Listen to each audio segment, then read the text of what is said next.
Beginning today for more clarification on the debt crisis in Europe. Spanish and Italian markets are rallying with the Spanish 10-year bond yields now hitting a 6-month low. You saw a significant drop yesterday in Spanish bond yields. Jacob Frenkel says Spain will eventually take that ECB bailout. Dr. Frenkel is the JP Morgan Chase International Chairman, and he's also, by the way, the former governor of the Bank of Israel. And you, Jacob, you're heading to Europe this weekend as well, right, to Germany? You are. Okay, so tell us, why do you believe that Spain will, in fact, finally ask for a bailout? Well, the issue in Spain is completely political. On the economic front, there is just no question Spain needs to have this assistance. Okay. When the European Central Bank announced that they will do everything that it takes was conditional on countries requesting a program, negotiating with the European ministers, and have a program that is monitored. But some countries, in this case Spain, are reluctant to go this route. And if they are, kicking the can cannot be a strategy. So what do you think is going to change their mind? The reality. The reason why suddenly sovereign rates have declined is an indication that should not be misleading them. If they think the problem is over and therefore we do not need to have a program, that's a complete misreading of the map. The reason why yields have declined is because the market expects them to have the program. There is an important issue. A program should not be viewed as a punishment.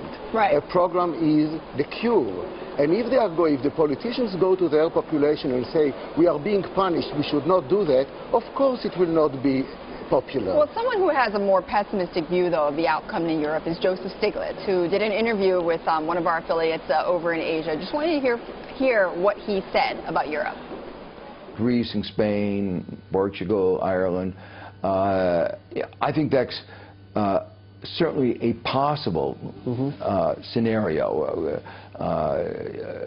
Certainly something you maybe would have significant probability to. Okay, so what he was saying was a possible scenario is that they would leave the euro. Those 4 countries would leave the euro. Is he wrong? The issue is not what is possible and what is impossible, but rather what is your assessment about the policies that will be undertaken.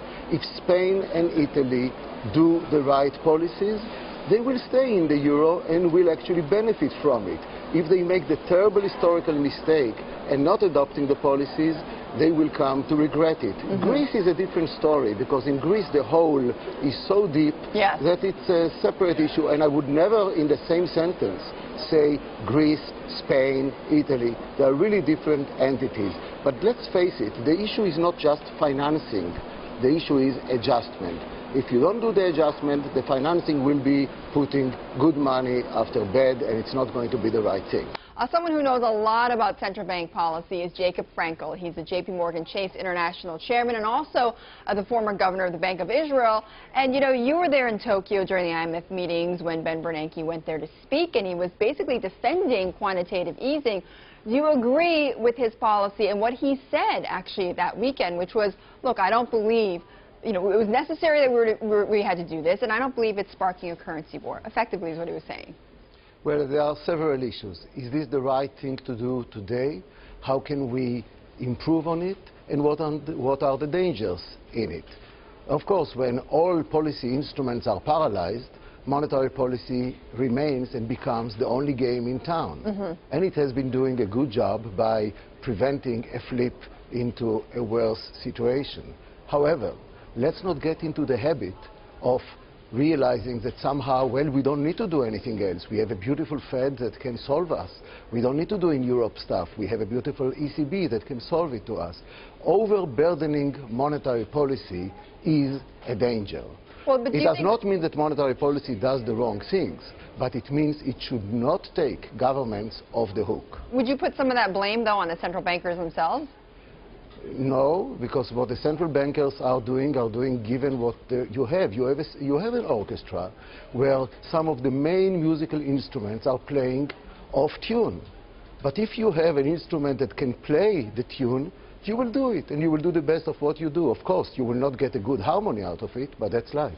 Jacob, I know you don't want to get into politics, but we've heard some of the statements out from, for instance, Governor Mitt Romney, right, and what he said he would do on China, for instance. Is a Governor Romney or a presidency with Romney there, is that going to be good or bad for the economy, global economy? Well, again, we need to refine the question into areas. We definitely need to restore fiscal responsibility, and we know that in this country, fiscal responsibility cannot be implemented unless there is good bipartisan efforts. So therefore, I will answer that question by saying, tell me, are we going to generate bipartisan efforts? We know that without dealing with the entitlements programs, there is no way to square that particular circle. There is one issue that I would like to mention, which has to do with open markets and open trade. When you have a slowdown or even recession in some parts of the world, the temptation is to try superficially to generate demand from foreigners because you don't have that. And this may lead to what is called currency wars, which is a terrible outcome. I think so, for example, that when I look at China... It also sparks protectionism as well. That's a great danger. Which is what you're hearing from Romney, though, and what he's saying that he's going to put China's feet to the fire and say we're going to protect American jobs and punish China for being unfair. Well, trade policy should not be a policy of crime and punishment, but rather mutual cooperation. At the present time, and I think strategically over the past decade, China has been an opportunity rather than a threat.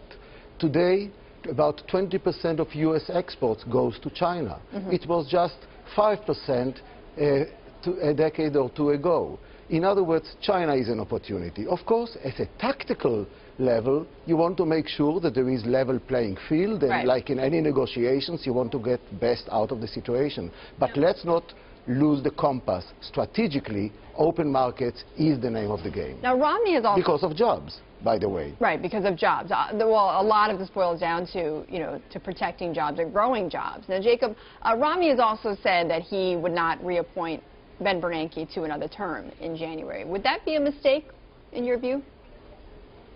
Well, you are asking me impossible questions. I think that Ben Bernanke... Why are they impossible? Well, I'll tell you why. Because I normally do not worry about the button of a suit before I have a suit. So I'm not sure this is the time to talk about appointments or not. In general, I would say that central bank governors all over the world in the past few years have saved the day. It is true about the ECB, it is true about the Fed. Okay, let me ask it this way. How disruptive could it be if a central banker as important as Ben Bernanke, if he were not to continue his term? How disruptive could that be to the global economy? If you allow me, I will switch from personalities to economic strategy. There is always disruptions when there are uncertainties about the strategy of economic policies. If the Fed will continue with the same strategy, which is a good strategy, it's a winning strategy, then the personalities matter less. But if you want to change the strategy by changing the personalities, then it's a different game altogether. But again, let's not forget, the true elephant in the room is in Washington in the fiscal front. We have an unusual fiscal challenge, an unusual debt challenge, and unless we deal with that, talking about the buttons of the suit will not bring us a good suit. So for you, that's the biggest threat? No doubt. Okay. All right. Fiscal clip. Jacob, thank you very much. Really appreciate you joining me. Jacob Frenkel, the J.P. Morgan Chase International Chairman.